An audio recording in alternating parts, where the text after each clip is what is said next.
Ik ben Natasja Dekker, ik kom van Schoondijken. Mijn thuis een boerderijwinkel, de Groene Polderwinkel. En wat verbouwen jullie zo allemaal? We verbouwen appels en junnen en voor de rest allemaal het graan en de suikerbeeten. Met ook heel veel bessies, met ook een boogaard en daar maken we onze verse sappen van. En jullie hebben ook een boerderijwinkel? Ja, we hebben ook een boerderijwinkel. Ja. Ik kan vroeger altijd mijn werk buiten de deur. Ik ben 4 kindertjes hebben gekregen en zo. En ik wou tussenwerken. En zodoende was er eigenlijk toch wel vraag naar voor die aardappelen en uien om die te verkopen aan de deuren. En zo is het van lieverlee eigenlijk een hele winkel geworden.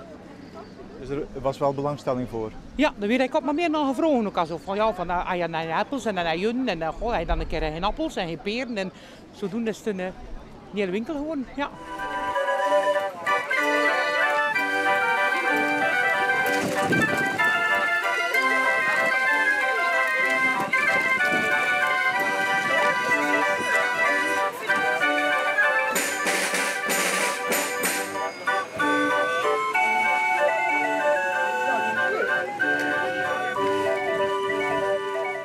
Ik ben Sophie Doens en ik kom van de Heidebloem uit IJsdijken.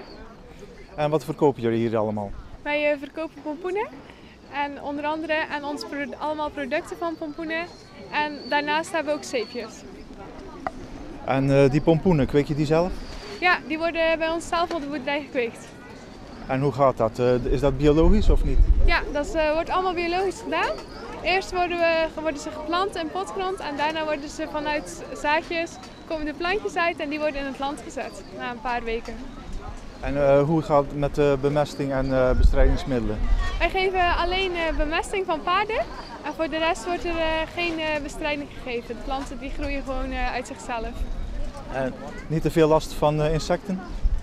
Nee, we hebben eigenlijk bijna geen. Heel soms een keer luizen, maar die laten we dan maar gewoon groeien. Die gaan vanzelf weer weg. Soms worden er andere diertjes bijgezet, zodat de luizen vanzelf weer weggaan. En voor de rest hebben we bijen en die bestuiven onze bloemen. Die kopen we wel aan. Oké, alles natuurlijk dus? Ja, alles natuurlijk, zeker. Voor een goed product wat we dat graag hebben.